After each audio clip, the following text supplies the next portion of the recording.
Telangana group one mains ఫలితాలను రద్దు చేస్తున్నట్లు హైకోర్టు యొక్క జస్టిస్ రాజేశ్వరరావు ధర్మాసనం తెలిపింది. పరీక్షా మూల్యాంకనంలో అవకతవకలు జరిగాయని, అలాగే తెలుగు మీడియం విద్యార్థులపై పక్షపాతం చూపించారని విద్యార్థులు హైకోర్టులో పిటిషన్ వేశారు. దీనిపై హైకోర్టు విచారణ జరిపి తాజాగా గ్రూప్-1 మెయిన్స్ ఫలితాలను రద్దు చేస్తున్నట్లు ప్రకటన చేసింది. 8 నెలల్లోగా పేపర్స్ రీవాల్యుయేషన్ చేయాలని, కుదరకపోతే మెయిన్స్ ఎగ్జామ్ మళ్లీ నిర్వహించాలని టీజీపీఎస్సీకి హైకోర్టు ఆదేశాలు జారీ చేసింది. అలాగే 8 నెలల్లోగా గ్రూప్-1 ప్రక్రియ పూర్తిగా ముగించాలని తెలిపింది. ఇక ఏప్రిల్ 26, 2022వ సంవత్సరంలో వచ్చిన గ్రూప్-1 నోటిఫికేషన్ 3 సంవత్సరాలు దాటినా నియామక ప్రక్రియ ఇంకా పూర్తి అవ్వకపోవడంతో విద్యార్థుల్లో నిరాశ, ఆగ్రహాలు తెప్పిస్తున్నాయి. అయినప్పటికీ ఈ తీర్పుపై భిన్నాభిప్రాయాలు వ్యక్తమవుతున్నాయి. కాంపిటీటివ్ ఎగ్జామ్ అనేది అందరికీ న్యాయం జరిగేలా నిర్వహించాలి. కానీ తెలుగు మీడియం విద్యార్థులకు నష్టం కలిగేలా పరీక్ష నిర్వహించడం, అలాగే మూల్యాంకనంలో తెలుగు మీడియం విద్యార్థులకు అన్యాయం చేశారని పిటిషన్స్ వేశారు. దీంతో ఈ కోర్టు తీర్పుతో వీరు ఆనందం వ్యక్తం చేస్తున్నారు. మరోవైపు కష్టపడి చదివి నిజాయితీగా పరీక్ష రాసి జాబ్కి అర్హులైన వారు సర్టిఫికేట్ వెరిఫికేషన్ దాకా వెళ్ళి ఫలితాలు రద్దవడంతో నిరాశకు గురవుతున్నారు. ఈ హైకోర్టు తీర్పు కేవలం విద్యార్థులనే కాదు, టీజీపీఎస్సీ బోర్డు, కాంగ్రెస్ ప్రభుత్వానికి కూడా నష్టం కలిగించేలా ఉంది. ఇప్పుడు రీవాల్యుయేషన్లో పాత వారికి కాకుండా కొత్త వారికి జాబ్స్ వస్తే పాత మూల్యాంకనంలో తప్పులు జరిగాయని టీజీపీఎస్సీ బోర్డు, కాంగ్రెస్ ప్రభుత్వం ఒప్పుకోవాల్సి ఉంటుంది. దీనికి తోడు ఇదివరకు సర్టిఫికేట్ వెరిఫికేషన్కి వెళ్ళి రీవాల్యుయేషన్ తర్వాత లిస్టులో పేరు లేకపోతే వీరు నిరసనలు తెలిపి కోర్టులో కేసు వేసే అవకాశం ఉంటుంది.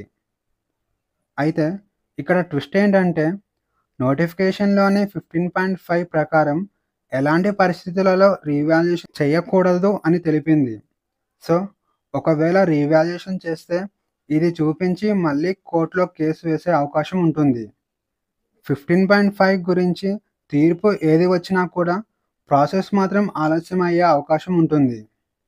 ఒకవేళ రీ ఎగ్జామ్ పెట్టాల్సి వస్తే లాస్ట్ టైం తప్పులు చేశామని టీజీపీఎస్సీ బోర్డు, అలాగే కాంగ్రెస్ ప్రభుత్వం ఒప్పుకున్నట్లే అవుతుంది.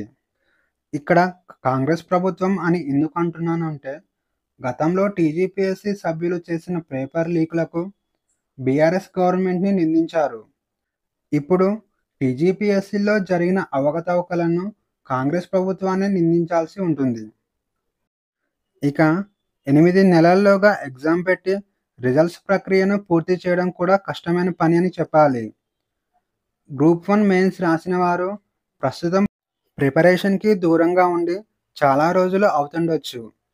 దీంతో విద్యార్థులు ప్రిపరేషన్కి మళ్ళీ టైం అడిగే అవకాశాలు ఉన్నాయి. ఇక హైకోర్టు తీర్పుతో గ్రూప్-2, గ్రూప్-3 పోస్టింగ్స్ మీద నల్ల నీడలు కమ్ముకున్నాయి. గ్రూప్-1కి పోస్టింగ్స్ ఇచ్చిన తర్వాతనే గ్రూప్-2, గ్రూప్-3 పోస్టింగ్స్ ఇస్తామని ఇదివరకే ముఖ్యమంత్రి రేవంత్ రెడ్డి చెప్పడం జరిగింది. సో గ్రూప్-1 పోస్టింగ్స్ ఇచ్చేదాకా గ్రూప్-2, గ్రూప్-3 విద్యార్థులు పోస్టింగ్స్ కోసం ఎదురు చూడక తప్పదు.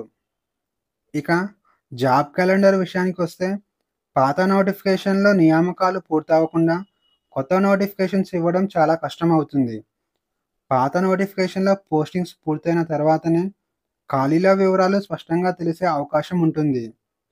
సో పాత నోటిఫికేషన్స్ పూర్తయ్యే వరకు జాబ్ క్యాలెండర్ ఇవ్వడం కష్టమే అని అర్థమవుతుంది.